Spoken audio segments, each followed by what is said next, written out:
and you can find us on all major platforms. Behind me is my loadout gear for Mount Whitney. We're going about a week from now, and it's 21 miles in less than 24 hours. So it's a very long, rigorous day hike, something like 6,000 feet elevation change. So there's a lot of things that I've learned to carry in the Sierras over the years, and then there'll be some specific things that you might find helpful to you. So let's take a look at the gear loadout for Mount Whitney. Okay, so this is my Mount Whitney checklist. I always have a checklist with me. This way I can add to it over a couple of weeks, make sure I get everything that I need. I don't have to keep thinking about what I'm taking and being stressed out about what I'm taking with me on the trip because it's all right here in Google Docs.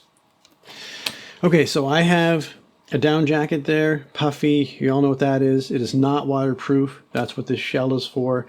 That's going to keep me warm at the top, depending on the temperature. I'm not too worried about the temperature, but taking those anyways. Thin pair of shorts, very thin, North Face, that's probably what I'll be hiking in, no chafing. I've been using those for years, they work amazing. And I can just take my pants on and off and pull them right over my shorts. I don't have to worry about underwear. All you're doing is removing and adding your pants depending on if there's big temperature swings, which we get a lot of in the Sierras. I have a neck gaiter here, keeps your face warm, keeps dirt and sand out in a windstorm, and also for just wiping your face. I always try to take that with me. Grip 6 socks. Those are moisture wicking merino wool and odorless. Very good socks. I wear these when trail running. I'm very happy with them. It's going to cut down on blisters, going to cut down on odor, and it's merino wool, so it's very soft. People think wool is scratchy. Not that stuff. Got lightweight pair of gloves here. Again, protecting the extremities in a bad situation, and that's what the beanie's for. And then I also have a pair of gloves specifically for my trek poles because you can get blisters on trek poles. So I wear gloves all the time because that's where you can get blisters just like you can on your feet from all the contact and the rubbing. Carry a bandana, slings, tie-offs, all kinds of multiple use things. So just like to have that. Don't know if we need a bug net. I don't know how bad the bugs are, but I've been in the Sierras where the bugs are terrible. So I like to have a lightweight bug net with me. Just so I don't have to deal with it. I'll try to find out what the bug situation is. And then just a pair of gaiters to keep your feet clean, because it can get pretty dirty and dusty over the top. Keep rocks out and all that. So that's basically my clothing situation. You see my SOL bag here. So if you got stuck overnight, you can climb into this. It is waterproof. It is a bag. You just climb into it. It reflects your body heat, just to keep you alive. It's not going to keep you warm, but you're probably not going to die in the mountains because you were stuck overnight, which can happen and has happened on Mount Whitney many times. People have stayed the night, unfortunately, and some people have died on Whitney. So we take that seriously. This is all extra gear. You know, it's a little bit overkill in some ways, but it's mainly designed for if I was in a situation where I was forced to stay overnight, I'm not going to freeze to death or whatever could happen out there. Okay, so then let's talk about food. I have energy bars, Kion bar and Tonka bars. So this is pretty much high fat. There's no whey protein in this. That's why I like these bars.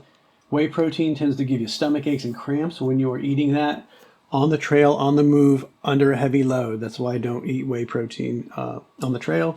And then the Tonka bars are amazing because it's cranberry and buffalo, and it's like beef jerky.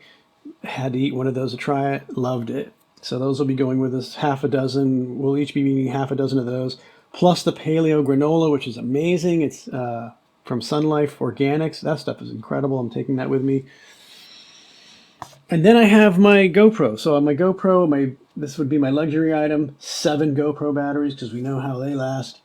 That'll be our main photography unit, 4K. It works really well. And then this is a Garmin GPS InReach Mini. I do not go into the backcountry any longer without these. Been in situations where I wished I would have had it, and now I do. And so you can do two-way text with search and rescue, and you don't have, it's just a very comforting thing knowing you have that, especially if you're with a group of people where more things can go wrong.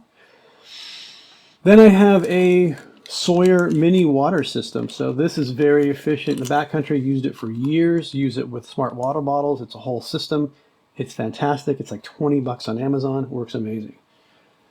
A lot of people like to take huge knives into the backcountry. I don't know what that is with the 10-inch Bowie knife trying to do combat with a hand-to-hand combat with a bear. I don't understand. These are too heavy. I don't use these. I use this. This is a Leatherman. Well, it weighs like 7 ounces. I don't know. It's really lightweight. Has everything I need. Used it for years. I don't use giant knives and giant Leatherman tools. They're very well made and they're good. I just don't use them in the backcountry. Too heavy. Then I have a first aid kit here, primarily a blister kit, but I have the combined with my first aid kit. So I carry Band-Aids, antibiotic ointment, dressings, gauze, whatever is needed, plus ibuprofen, aspirin. So yeah, I love the, and this blister kit is set up, you can get it on Amazon again for, it's called Blister Pod. And blisters are a big problem, especially when you're going that far in one day. Feet get wet, moisture, you can have issues. So, that's why we take the Lycotape or Leukotape. This stuff is unbelievable. I do not go in the backcountry without Leukotape. I don't use duct tape. To me, this is far superior. I wrap it around my trek poles, which again, I'm taking trek poles because on a descent, you'd be crazy not to have trek poles, but this I wrap it around here so I can get to tape really quick if I have to do a fast repair job. I don't want to search through my pack. I can just pull a piece of tape off here. Been doing that for years, works great. So yeah, so again, on the Leukotape, this stuff, I've had 3 days after getting off the trail taking a shower, I forgot it was still stuck to me. You can use it when you start getting a hot spot with a blister. If you can get it ahead of time, this stuff will not come off. Moleskin, medical tape is a waste of time. It comes off. It's going to come off on you and you're going to get a blister. So that's just my recommendation. Talked about food, talked about the GoPro, talked about water. So liquid IV. So I'm carrying liquid IV electrolytes and sea salt. I carry a little bit of each, but I always carry the electrolytes because oftentimes we get dehydrated in the backcountry. People think dehydration is mountain sickness. They get confused. There's a number of things that can cause what people think are mountain sickness or elevation sickness, but it could be just a simple fact that you're dehydrated, don't have enough salt in your system, your electrolytes are imbalanced, you haven't eaten enough food. There's a lot of other things that can simulate mountain sickness.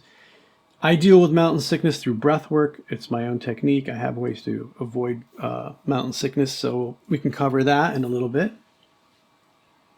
I do know I have live fire here, so this is like a really lightweight gel fire. It lasts like 30 minutes burn time, so emergency situation. Very lightweight with a lighter, of course. And then this stuff, green goo first aid. This stuff is amazing. Don't go in the backcountry without it. Been using it for years. Rashes, insect bites, scrapes, poison ivy, literally anything with the skin. I mean, you can use it even as chapstick. Unbelievable stuff. Never go without it. Backup batteries for the headlamps. Going to have multiple headlamps in the backcountry. Set of backup batteries for night travel. And then, let's see down below here. Charger. Don't know if I need the charger, but I'm taking it with me. Then I have a cell phone case here. Your cell phone is going to be used for navigation. You're going to use it for a number of different things. Also using it with the oxygen saturation meter. You drop your cell phone out there and crack your lens, you have a real problem, especially if you're using it for navigation. So this goes into a backup special. It has a full case around it, protect it. Use a pair of glasses. Of course, you're taking a hat and glasses into the Sierras because of the sun. I like to use the back like this because you can drop your glasses, step on them, watch them hit a rock and scratch your $200 pair of glasses, and then you could be sad as you walk down the trail. And then I have a hat, of course, with back and side flaps to keep the sun off the ears and off the back if I need to.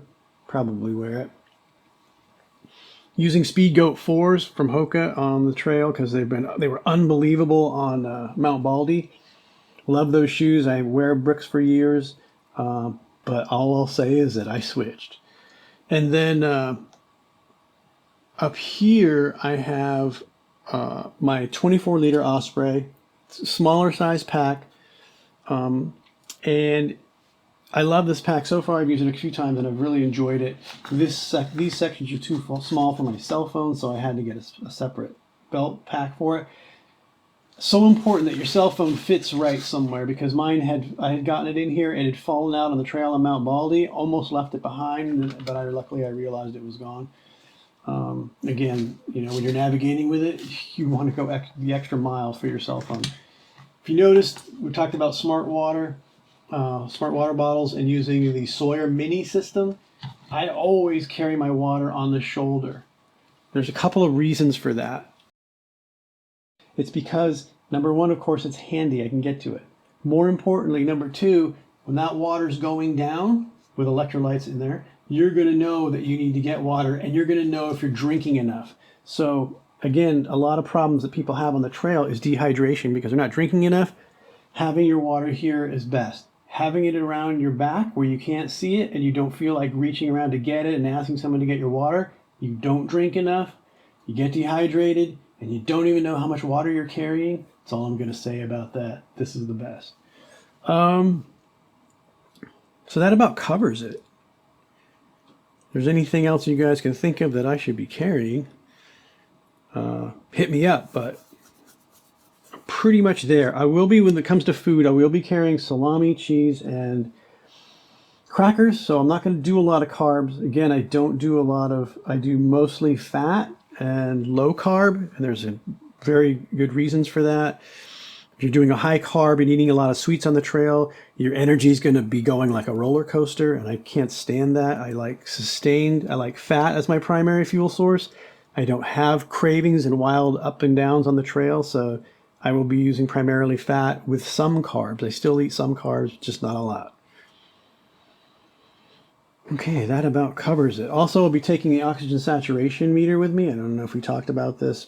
This will be able to measure our oxygen saturation, which should tell us if we're feeling lightheaded or not feeling great. It'll give us a good warning that we're somewhere probably around 90 is what my experiences have been. And then we just pull off trail, do my specific breathwork technique that I learned. That raises your oxygen saturation level, and a lot of times that will alleviate any kind of mountain sickness feeling. But again, a lot of times the mountain sickness feeling isn't even mountain sickness, where it could just be simply dehydration, happens a lot, not enough food in your system, or you don't have a good cadence. You're breathing too hard and fast through the mouth and dehydrating yourself. So again, if you're breathing through your nose, you would gain about 50% more moisture in your system. So you're not dehydrating yourself if you're breathing through your nose. And you're probably thinking, how am I going to breathe through my nose with a pack on going uphill? Well, it can be trained and it can be learned, and that's what we do. And that controls your heart rate, helps with moisture depletion, helps with recovery, helps with a number of things, creating nitric oxide. It is the way to go. Okay, so that is the loadout for Mount Whitney's day hike, 21 miles in less than 24 hours. I might have forgotten a few things here to mention, but I have my checklist, so I can always add to this checklist right up until I go, and it eliminates a lot of anxiety about stuff you're taking on the trip. This is a long trip, so you want to have everything dialed in. You can follow us on the Instagram at mountainwellness.podcast, or on the major platforms, Apple, Spotify. I'm going to be documenting this trip. One of the things I'm going to be doing is breath work on the way up. So you might want to tune in for that, because we have a way to deal with elevation symptoms, which is very common in the Sierras. And so our breath work technique works really well.